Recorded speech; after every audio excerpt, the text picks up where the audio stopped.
Welcome back to 2.5 Hours. I'm Brian Becker. We're joined in our Washington, D.C. studio by John Isaacs. He's the Council for a Livable World. Carl Osgood, he's with the Executive Intelligence Review. And by Skype, Professor of Economics Richard Wolff in New York City. Welcome. We're going to be discussing the Obama administration 3 years into the administration, just outside the next election. We're going to evaluate what was different, what stayed the same since President Obama took office. What has been the impact of the administration's policies on the economy, on U.S. foreign policy, on wars that the United States is engaged in overseas? First, let's start, John Isaacs, with you. You're someone who talks to people in Congress, you lobby Congress, you're interested in the issue of arms control. When President Obama came into office January 2009, people, I'd say in large numbers, certainly his supporters, felt not only was Bush leaving, but the Bush era was ending. There would be something really profoundly different about the Obama administration, especially in regard to foreign policy after the Iraq invasion, etc. Even his supporters, those who will vote for him in 2012, they're kind of surprised and shocked that so much has stayed the same. Do you view it that way? I wouldn't say exactly that. I mean, to say that all our fondest hopes have been achieved is not true. But the president has accomplished a lot. He's gotten us out of Iraq. It certainly was a decision by President George W. Bush to start the process of getting U.S. troops out, but Obama continued that. We're on a glide path to get out of Afghanistan, at least all U.S. troops, either by probably the end of 2014. Well, the new agreement seems to suggest that U.S. troops might be in Afghanistan as long as 2024. I think that's an agreement on Afghanistan to continue U.S. support for Afghanistan, but not U.S. troops. My understanding is all U.S. troops will be out of there, or almost all, by the end of 2014. And to me, having this continued relationship with Afghanistan after that is perceived as a way to show we're still involved in Afghanistan, as opposed to back 20 years, 25 years when we left Afghanistan and sort of everything fell apart. But I think we're getting the U.S. troops out. And then just one more positive thing on nuclear weapons. The president gave a major speech in Prague, the Czech Republic, in 2009 about his vision on nuclear weapons, and has gone in a fair distance in that direction in terms of signing an agreement with Russia to reduce nuclear weapons, pushing hard on nonproliferation, having a nuclear summit here in Washington, as well recently in Seoul, Korea. So there have been some positive steps. Okay, it's not the millennium. Okay, Carl Osgood, I'm going to ask you the same question. Just, do you see it the same way as John Isaacs? Has it, in spite of the failure to achieve everything, do you think the Obama supporters are kind of grateful that the president has carried out these policies, or do you think there's a profound disappointment? Well, I don't know. I think a lot of people are disappointed, but if you remember what happened, people saw McCain as a continuation of the Bush-Cheney, the war policies, the police state policies, and so forth. They voted against that stuff. What we've gotten under Obama is actually worse than what we had. I mean, a continuation of the same policies. Worse in what way? Well, the police state surveillance has actually increased. There was an article just earlier this week reporting on how the various intelligence agencies of the government have actually collected 20 trillion electronic transactions of Americans. Now, obviously, the only way they can make use of this is through data mining, but that's what they're doing. There's actually, data mining and data retention. Yes. So they're actually saving, whistleblower prosecutions. There have been 7 whistleblower prosecutions under the Obama administration, which is a new record. On Iraq, on Iran and Syria, the Obama administration is actually heading towards confrontation with Russia and China under this doctrine called responsibility to protect. So they're actually going in and on Iraq, the Obama administration had actually tried to keep about 5,000 U.S. troops there in Iraq. It was the Iraqis who said no. And that's why that agreement fell apart. I want to turn to Professor Wolff and bring you into the conversation. Professor Wolff, the Supreme Court is discussing the issue of SB 1070, the draconian law passed by Arizona, signed into law by the governor there.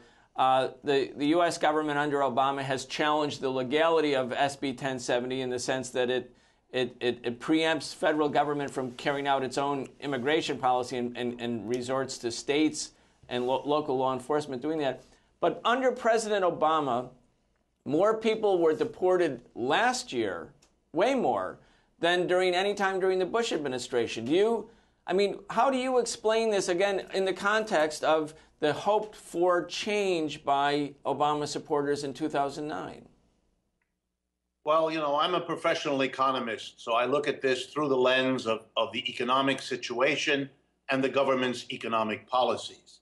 I recognized, even in 2008, that nothing that President Obama had done in his political career prior to running for president indicated either a grasp of economics or a great interest in economic questions.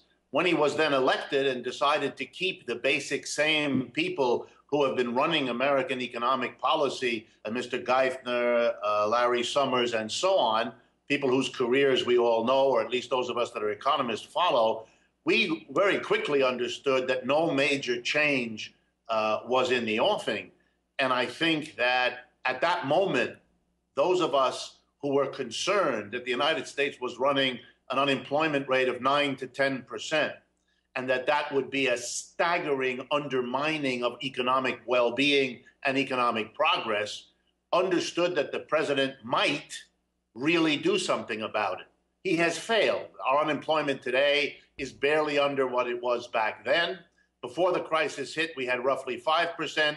We now have 8.5%, and that's an undercounting anyway. And we're sitting in the fifth year of an economic crisis that the president, let's remember, was swept into office in large part because he rode the argument, the terrible crisis that's upon us in the autumn of 2008 is partly the responsibility of the Republicans, and I'm the president who's going to turn that situation fundamentally around. He hasn't done it, and so I'm not surprised that economics is a major weak area for him, and I think that he's now tried to tie his current race on the so-called recovery of the last 4 months, which was barely there and has already begun to sputter.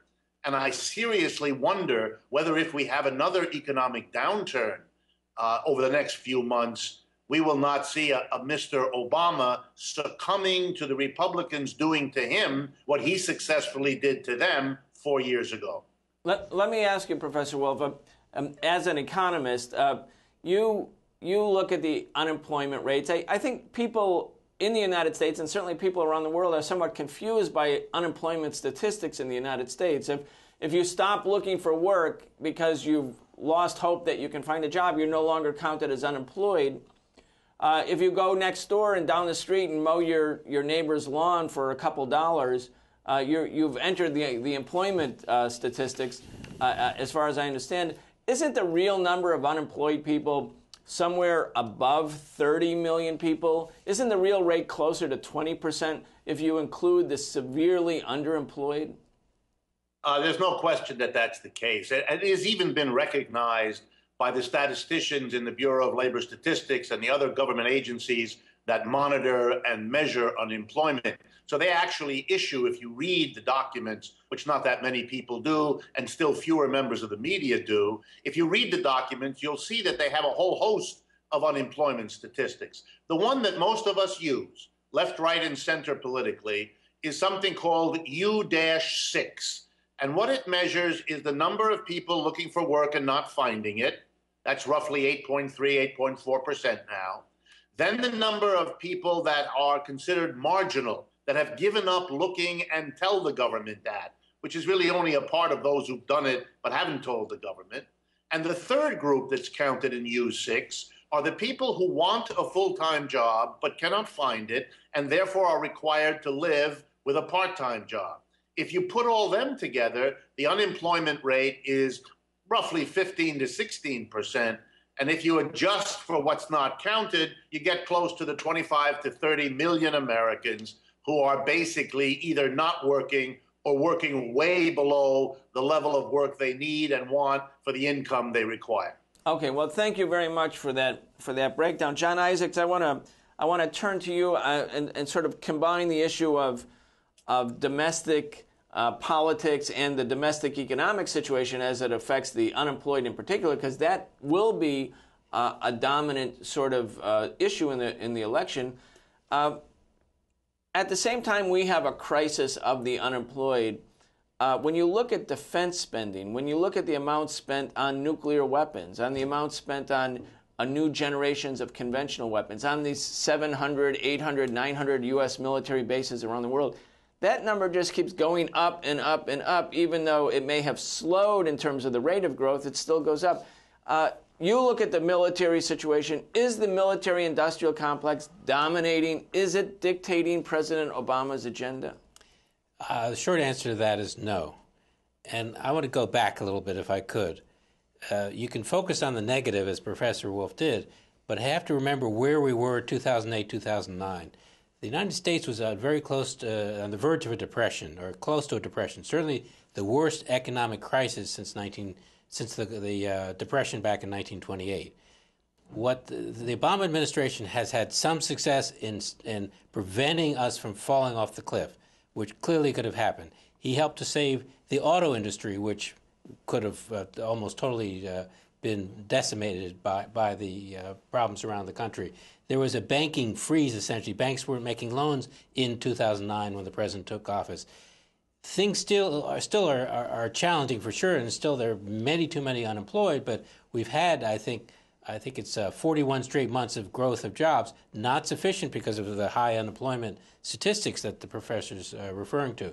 But specifically on your question now on the military budget, the military-industrial complex, certainly the military-industrial complex has an influence over the size of the military budget, but that's not the major cause of the budget deficit. It's not the major cause of the economy going over the cliff in 2007, 2008. I mean, there are a lot of factors involved, the housing bubble, a lot of banks getting... Well, assuming that you're right on that. I'll assume it. Just assume it. Not conceding, but assuming that you're right. Mm-hmm. Still, the United States spends more on arms and weapons and war than most of the countries in the world combined. Correct. And the last time the United States mainland was invaded was the War of 1812. That was 200 years ago. Of course, there was September 11th and Pearl Harbor and Hawaii. But what I'm asking is there an institutionalized military-industrial complex that no matter who the politician is in the White House, they succumb to its dictates? I would say yes on that question. Clearly, the military budget since George W. Bush came into office has been growing steadily. And then the Bush administration got us involved first in the war in Afghanistan after the attack on 9/11, and then the unprovoked war in Iraq in 2003. We have spent, when everything is going to be added over time, on those two wars, something like $4 trillion. And in this year's budget, there's still another $88 billion to be spent just on the war in Afghanistan, the remaining troops there, even while we're mostly pretty much out of Iraq. But the military-industrial complex, the reason we've gone into wars, let's say the long war in Afghanistan, far beyond where we should have, or went into Iraq in 2003, not because of the military-industrial complex, but because of the political deciders, to use the president's term at that point, President Bush. He and his people, the vice president, decided we had to invade Iraq. And it wasn't being pushed by Lockheed Martin. It wasn't being pushed by Boeing. It was being pushed by the politicians. Did they profit from it? The military-industrial complex? Yeah. Sure. I mean, I didn't see any big peace protests from Lockheed Martin, even if they weren't the motivators of it. Is war not ever good business for the military-industrial complex? Doesn't each campaign, you destroy weapons in the course of battle, then they have to be replenished? Isn't that part of the cycle? It's kind of the ABCs of military spending? Go ahead. I just saw, I guess it was Monday maybe, that Lockheed Martin received $42 billion as a result of DoD contracts, something like 2,300 and something DoD contracts. So for them, obviously, it's enormously profitable. And it's enormously profitable for Boeing, for SAIS, for Northrop Grumman, the SAIC rather, and these other companies. But it's a mistake to look at only U.S.-based companies. You have to look at the Europeans too, BAE, Thales, and these other companies. They're all part of the same globalized complex, and for them it is enormously profitable. Professor Wolff, you are an economist first and foremost, but you're also an author. You clearly have a mastery of of contemporary politics and history. And I want you to help us try to understand the intertangling of authority in the American economic and political system. We have a Republican and then replaced by a Democrat. The House majority switches, the Senate majority switches or may switch. And yet, even though people were hoping for change, millions came out. It was like a grassroots movement for President Obama.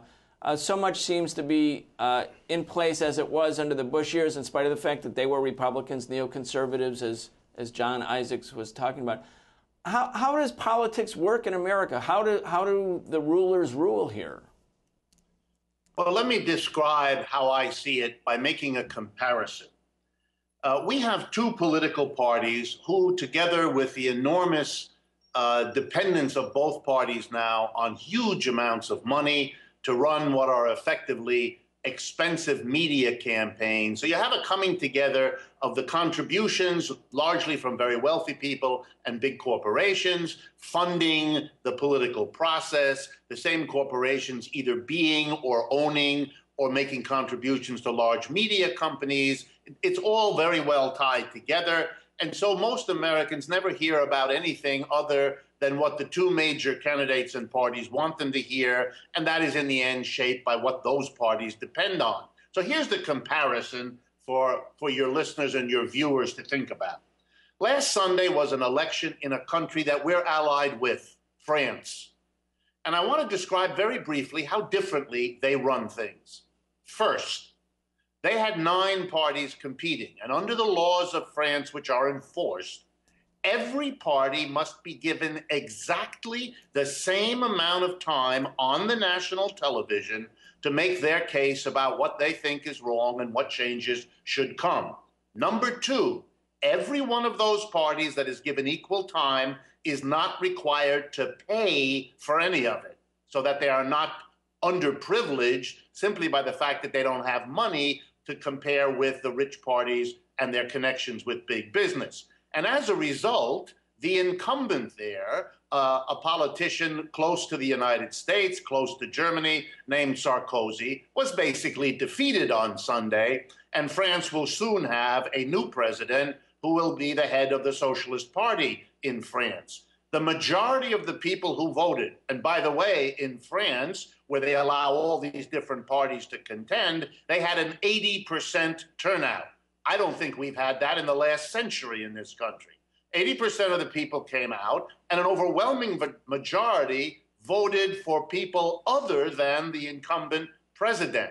If we opened up our politics to that sort of genuine contestation so that we really had free choice, we might be in a very different position, because we would have allowed people to express themselves in a political way rather than having to do it in all the indirect ways that we're required to here. When I travel in Europe, I encounter the endless repetition of a funny story. The European explains to me that they visited the United States recently, and they were stunningly impressed that when they went into a drugstore, they had freedom of choice of literally 25 kinds of toothpaste. But when it came to politics, Americans kept explaining to them that no more than 2 is necessary. It's a strange idea of a society that favors freedom of choice to have such a skewed idea of where choice matters and where it is to be excluded. Okay, well, I like the toothpaste story, and it is kind of interesting about and that's what I want to get to, the political system. Is it the appearance of variety? We get to have a Republican or a Democrat, but the parties are so homogenized, so connected to the same structures of power, that regardless of who the president is, pretty much the outcome is the same. I mean, Professor Wolff was saying, well, money is not an underprivileging effect in France. Obama and Romney together will spend $2 billion. That's 2,000 millions in order to just win. Is it a plutocracy? Is it of buying for the rich instead of buying for the people, John Isaacs? That's an overstatement, but certainly the wealthy have an advantaged position. The so-called 1%, the wealthiest people, the largest corporations, the insurance companies, the banking companies, military companies, the the healthcare companies have an outsized influence on American politics. But to say American politics is homogenized, by implication, you're saying there's virtually no difference between Bush and Obama, Obama and Romney, Democrats and Republicans. But I think if you look at their ideologies, what they did in office or what they hope to do in office, there are major differences. Yes, either way, no matter in 2012, whether it's going to be Obama reelected or Romney elected, the major corporations and the wealthy will have a major impact on policy. But they don't have a monopoly on policy, and they can be defeated. You look at something like the healthcare debate a couple of years ago that Obama did achieve, it may be struck down by the Supreme Court.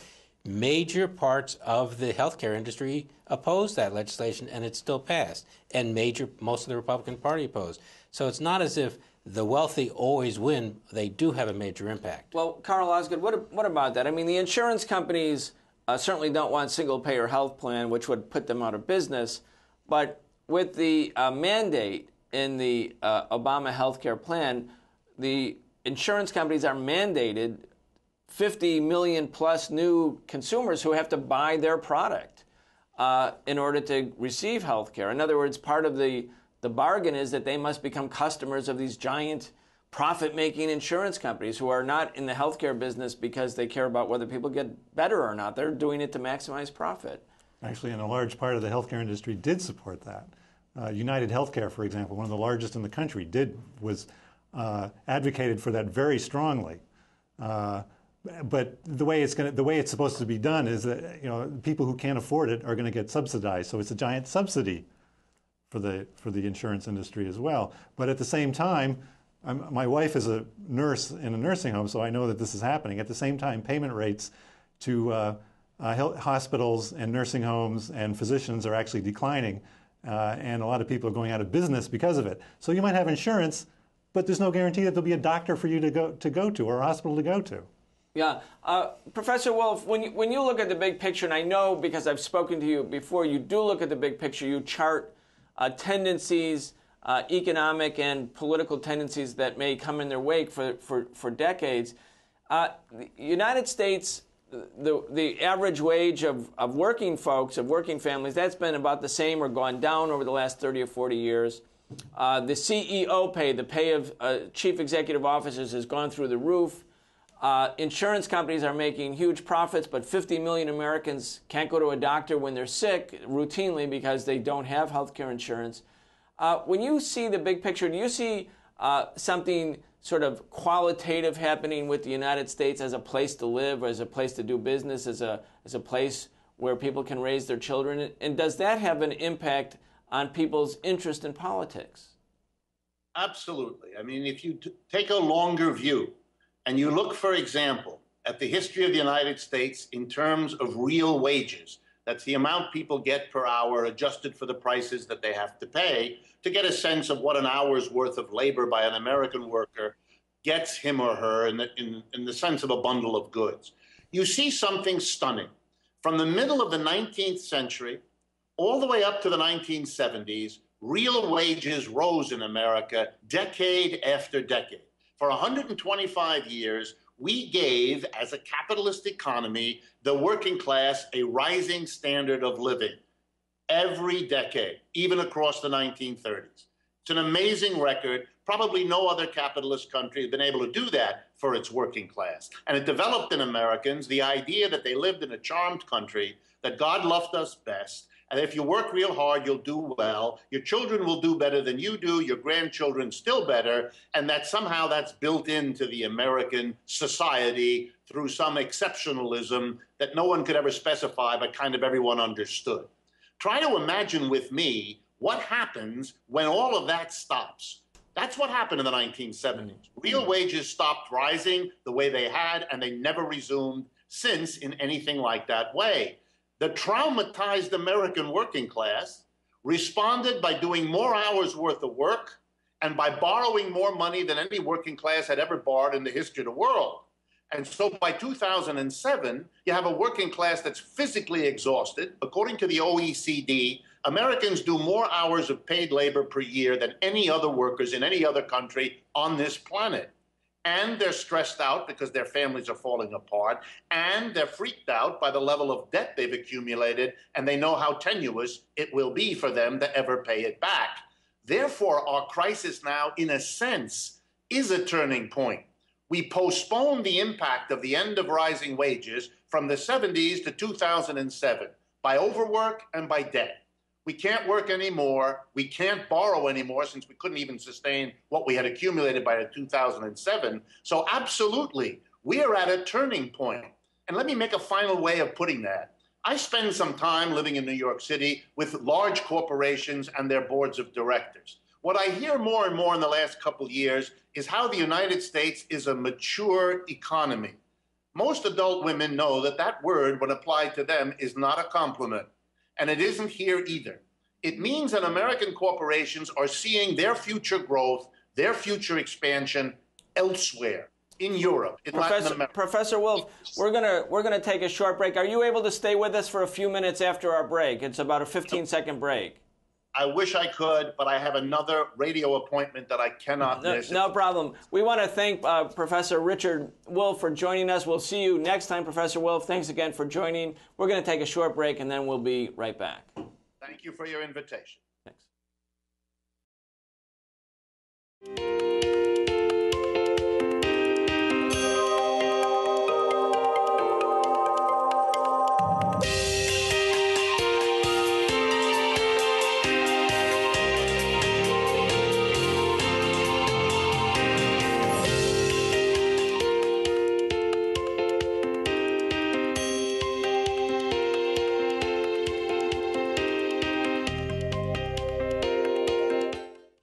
Welcome back to the second segment of 2 Half Hours. I'm Brian Becker. We're joined in the Washington, D.C. studio by Carl Osgood. He's with the Executive Intelligence Review, and John Isaacs, Council for a Livable World. And on this segment, we're joined by Skype by Mike Ferner. He's the former president of the Veterans for Peace.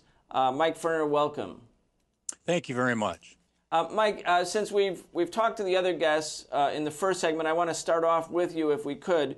We're trying to frame and understand the trajectory of the Obama administration, how it's looked given the last 3 years, given what the expectations were of those who elected Obama to office in that very historic election in 2008.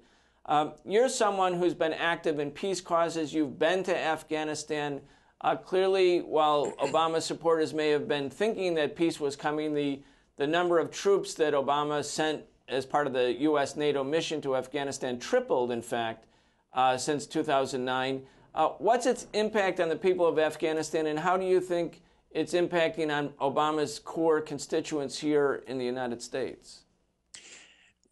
I can tell you from a lot of people that I know and that I've talked with who were very in favor of Obama, voted for him, worked for him on his campaign, that they do feel very disappointed. And I think we're going to see a lot tougher time. He's going to have a lot tougher time in his reelection than he had in his first election. And what happens is everybody says, well, what are you going to do if you are somewhat on the left in America? Who are you going to vote for? You're not going to vote for Romney. Well, what happens time after time is people just stay home. And that's going to cause Obama a lot of trouble in his reelection. So I think just purely from how his policies are going to play out politically for him, I think that's going to be a big worry. I want to ask you, Mike, and stay with you for a moment on this, because while the supporters of President Obama who are, quote, on the left or consider themselves progressive or certainly more liberal than George W. Bush, were hoping for a change after Bush, thinking that not only was Bush gone, but the Bush era was ending. A careful reading of President Obama's speeches when he was candidate Obama in 2008 made it quite clear that he had no intention of leaving Afghanistan. Instead, he said Iraq was the wrong war, Afghanistan's the right war. There was a kind of consistency in his approach, in fact. Were the supporters of Obama sort of something of engaged in self-delusion about who the candidate was and what he stood for? I think that's part of it. When you've gone through 8 years of somebody that was as obviously anti-human in many respects as George Bush was, I think people are going to approach a candidate like Obama as an empty vessel, and they're going to put whatever into it that they're seeing, not necessarily what the candidate really is. And Obama was a good candidate. You know, I mean, he was very adept at getting support and in such a way that people really fill that empty vessel in whatever way they wanted to. But it's not going to work a second time around. Okay, John Isaacs, I mean, you're paying careful attention to President Obama in the 2008 campaign trail. I want to ask you the same question. Was this kind of an act of self-delusion by people who thought President Obama would mean an era of peace had arrived when, in fact, he hadn't signaled that at all? Well, starting out, I would say in many ways it was a transformative election. Just forgetting the other issues we've been discussing, the United States has a long history of slavery and racism. And here was an African-American president, the first one ever elected to the highest office on earth. And that simple act has changed politics for the better. So that's just one point. Then if you look at the record, okay, it is true, people read too much into what Obama was saying and had high hopes that he would be able to transform American politics. He has not been able to, and he has had a lot of difficulty. Has he wanted to? I think, well, here, look at this. Look at the difference between what Obama's done in 3 years and what Republican governors have done since they were elected in 2010 in states like Wisconsin and Ohio and Florida. And tell me there's no difference between them. Okay, but what in Governor Cuomo in New York, a liberal, a Democrat, not a Republican, not a right-winger, not supported by the Tea Party, is also eviscerating the rights of collective bargaining agreements with public sector workers. I mean, isn't it part of an institutionalized trend more than simply one party or the other? In terms of the unions, that's part of it. I mean, unfortunately, the professor who was on before talking about the major changes since the 1970s, and one of the major reasons that's been a problem is the unions have become weaker and weaker. And the unions were an effective counterbalance, at least in part, to the big businesses that really are the dominant in this country. And the fact that the unions are so weak now, and because of the economic crisis at the same time, it has led Governor Cuomo, I'm not sure exactly what he's done, but other governors to even further weaken the public service union. But just to go back, what has Obama done? Don't ask, don't tell. Very important. He hasn't gone as far as gay marriage as a lot of people in the gay community would like, but there's been major progress. Look at where we are in abortion and contraception. If it had been up to the Republicans, as it is in various states, there'd be a lot more limitations on abortion and limitations on women's access to health care, let's call it just that, as opposed to just abortion, that's become more and more limited as a result of ideological political struggles. And I frankly, I don't see the Democrats offering they're not making that a major campaign. The Republicans are out of touch, I think, with the population. Certainly that was true with the Republican primaries. But Carl, I want to ask you a similar kind of question.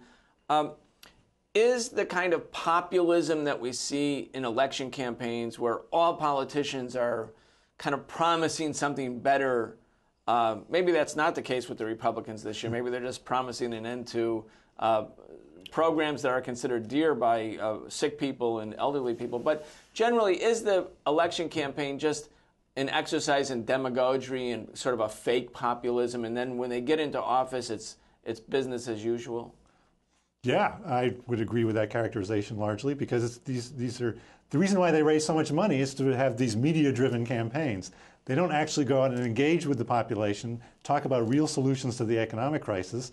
I mean, Professor Wolf talked about the change from the 70s, but he didn't specify what the policy changes were that caused that over the course of that period. And there is no discussion about those policy changes in the election campaigns. That's the problem.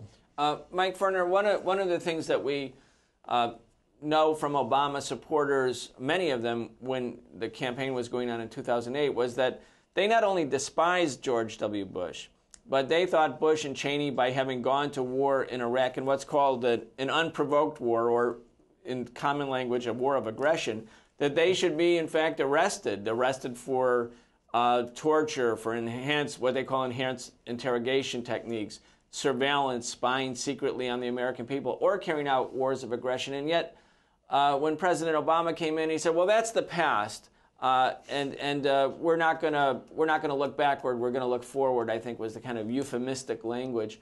But many supporters, I think, probably people in the Veterans for Peace, thought that was a betrayal of President Obama's to his constituents, at least.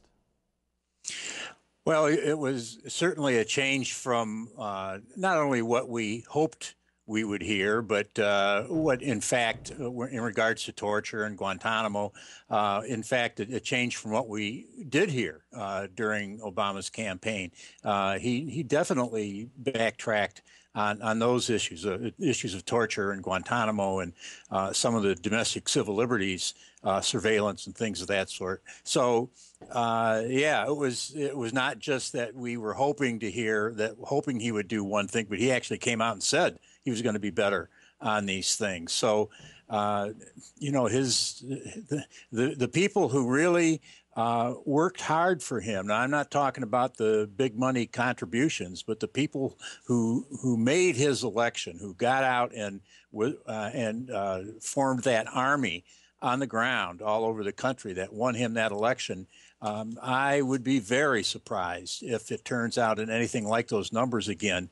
And I would like to mention just one thing about what one of your other guests was talking about as far as when you were talking about the state, the governor's cutbacks on union rights and things of that sort. Part of that is because of ideology and some of the individuals who've been elected and some of the trends that we're seeing. But part of it is because every one of the states are just buried under deficits and the inability to balance their budgets, which they have to do, and the federal government obviously doesn't.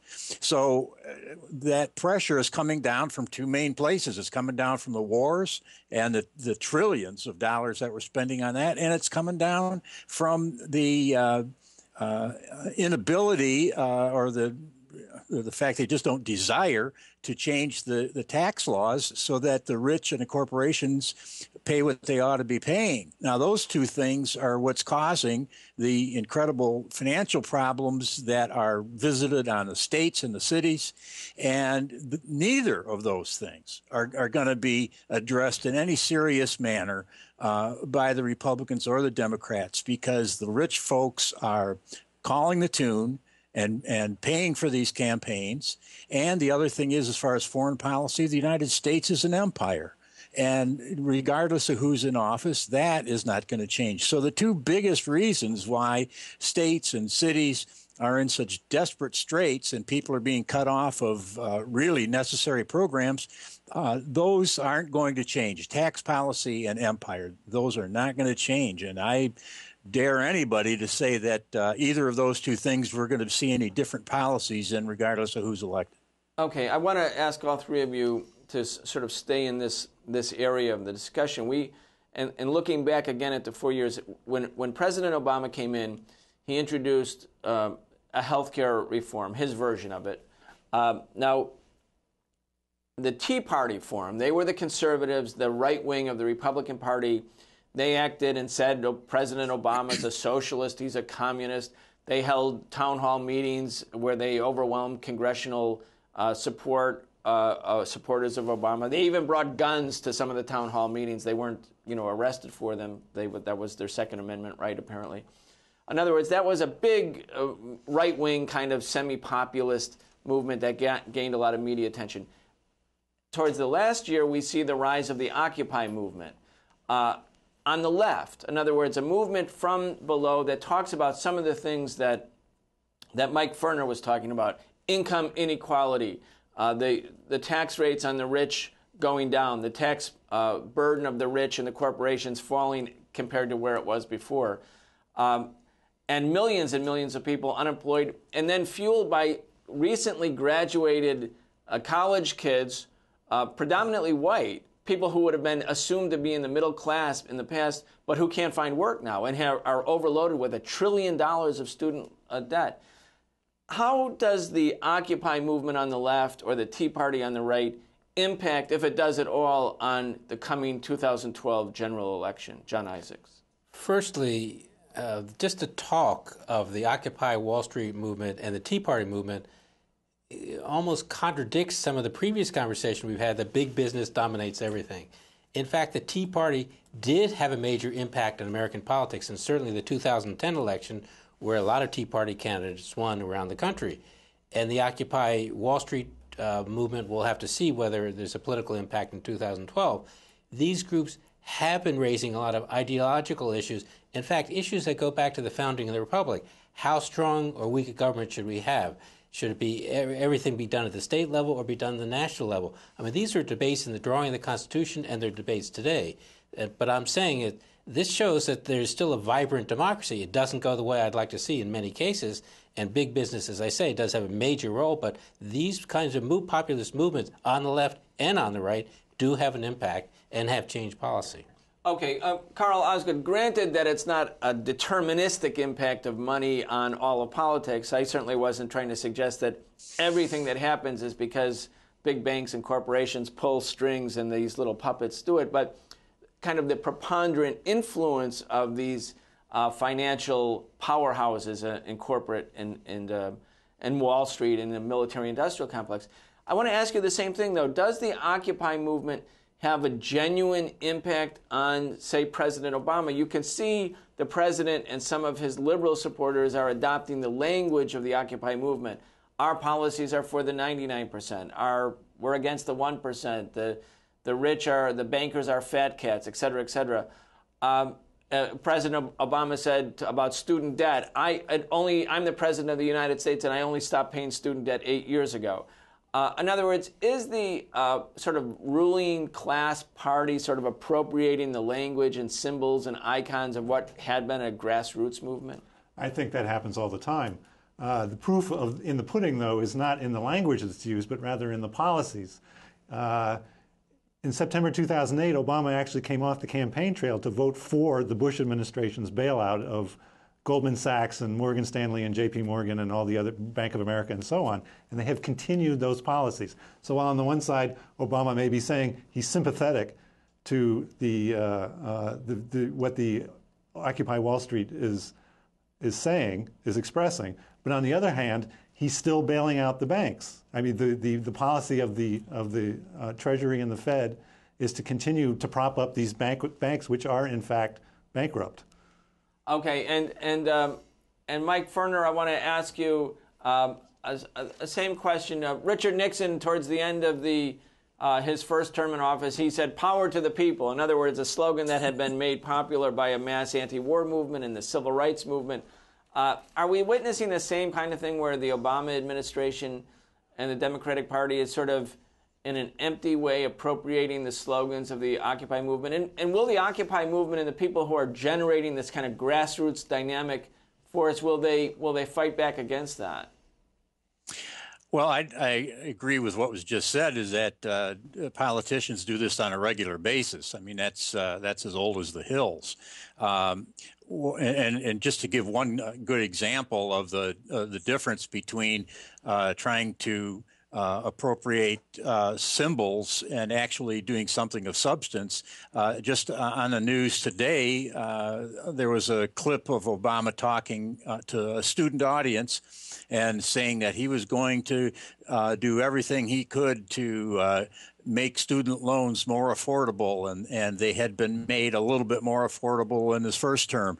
And I just laughed. I said, well, what a joke. What a joke to say we're going to make student loans affordable when less than 3 months of the war spending in Iraq and Afghanistan would pay for every single public and private college students' fees and tuition. Less than 3 months. Now, we got a candidate talking about how he's going to end these wars.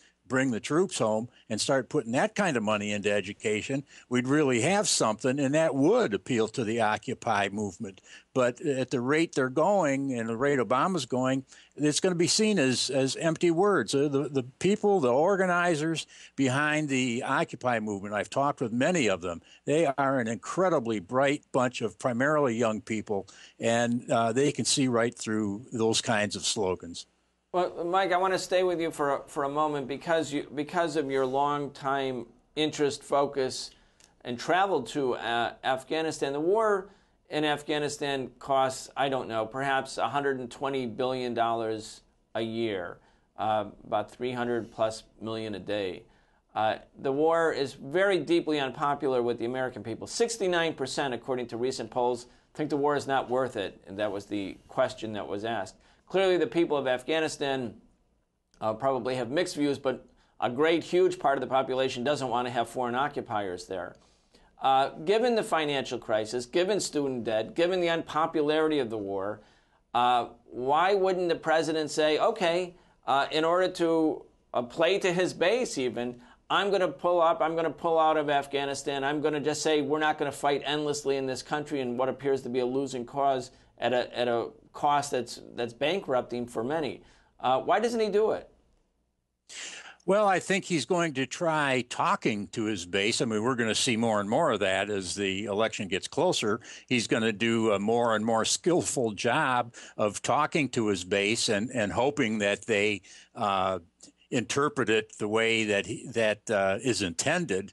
But when it comes right down to what the real intent and the real motivation is, I go back to that same thing. The United States is an empire, and the person who is president of the United States knows very well that if you want to attain that office and if you want to keep that office, you don't go dismantling the empire, because there are too many powerful financial interests, many of which are the same interests that pay for these ungodly expensive campaigns, who want to continue the status quo. So talk as he might about a more populist vein in a number of issues, when it comes right down to it, the policies are not going to change. John Isaacs, I'm guessing you're going to disagree with Mike Ferner on the motivation for maintaining the U.S. presence in Afghanistan. If it were up to me, unfortunately it's not, I would have the troops out tomorrow. The president's moving in that direction, not nearly as fast as he should. And he has, as you indicated, it has been an increase in troops since he came into office, which is now going in reverse. It's not so easy to wind down the war. Again, I wish it would happen tomorrow, and I think it will. I think there's a NATO summit coming up in Chicago next month. I believe the NATO countries, including the United States, will announce an accelerated path for withdrawal. But it's not. I don't think the corporations are pushing us into the wars. It's ideology more than anything. That's certainly true of the Iraq War, certainly true of the Vietnam War going way back, and to some extent true of the Afghanistan War. But once we get enmeshed in something like this in Afghanistan, it's not. The president's find it's not so easy to say, well, okay, let's get the troops out tomorrow. It just doesn't happen that way, unfortunately. Well, Nixon and Johnson said the same thing about Vietnam, and finally one day the U.S. did leave Vietnam, and the war stopped. And the war in Iraq has stopped. And the war in Iraq has stopped. Perhaps 1 million Iraqis are dead before that happened, and the U.S. still has great leverage now, say, in Iraq's oil fields, etc. But why, again, Carl Osgood, I want to ask you, why is the U.S. continuing? Why is Obama, the liberal, clearly a favorite? I mean, as John Isaacs had said, his election was historic in a society where racism was so dominant, a black man who was able to capture the most important office. Why can't President Obama say, in the face of all this unpopular ratings for the war, okay, it's over, we're going to wind it down, not in 2014 or 2024, which may be the real thing. Why can't he do it? Is it what Mike Ferner said, that there's an empire, that the empire has its own logic? In other words, is that what's driving U.S. policy in Afghanistan? Well, if you look at some of the policies of the administration, look at Libya. Obama went to war in Libya without even notifying the Congress under the War Powers Act. That was viewed by many as the same behavior as George III that we fought our revolution against in 1776. So that is an imperial type of action. With respect to Afghanistan, you have this thing in Afghanistan called the counterinsurgency strategy, which is a strategy which is designed to maintain long wars. The British did it in the British Empire. They induced us to adopt it in Vietnam, which is the last 5-6 years of the war. You're saying the British induced the United States to fight the war in Vietnam in a particular way? Well, I'm referring specifically to the counterinsurgency doctrine, because that came from a guy by the name of Sir Robert Thompson, who worked in both the British Malaya campaign and in Vietnam in the early 60s, and he wrote a book about it. So here we are, 10 years. We only have less than 10 minutes, so I'm going to 2 minutes. So I'm going to go quickly now. Carl is saying it's a long war. It's the counterinsurgency strategy. Mike Ferner is sort of premised on this idea we're just going to stay and fight and fight and fight. Is part of the battle in Afghanistan and is part of the motivation of the Obama administration to avoid the perception of being defeated by an armed insurgency in this kind of geostrategically important part of the world? In other words, is it sort of the logic of empire intertangled with not wanting to take responsibility for a failed operation? It's all that and more, Brian. I mean, all of these things are very complex, and there's a lot of reasons that drive them. But I still maintain that it's the United States is an empire, and you do certain things. When you want to maintain and expand that empire, you have to do certain things, the biggest of which is maintaining control over resources beyond your own borders. And that's, I think, the main motivation. Of course, nobody wants to look like they've lost a war, but frankly, I think this president or any president tries saying that we didn't lose in Iraq or we didn't lose in Afghanistan is going to be greeted with a great amount of chuckles from the American public. Okay, John Isaacs, I think I'm going to give you the last word because we're almost out of time. How do you react to Mike Ferner's comments there? Empires are debilitating. For the United States, it's a huge expenditure of money, having all these bases overseas, having all these wars overseas. I don't think it enhances U.S. power. I think it undermines U.S. power, and the U.S. will be immensely stronger when we get out of Afghanistan, as we've gotten out of Iraq, and we start closing some of the overseas bases, which I also think is going to happen. So this quest for the empire, I think that was the history of the United States, but I think it's going to be less so in the next term if Obama's reelected. Okay, and I think we're going to wrap it up there. John Isaacs, he's the Council for a Livable World. Carl Osgood, Executive Intelligence Review. Mike Ferner, the former president of Veterans for Peace, a peace activist, author, someone who's gone to Afghanistan. Thank you, Mike Ferner, for joining us. That wraps up this episode of 2 Half Hours. We'll see you next time.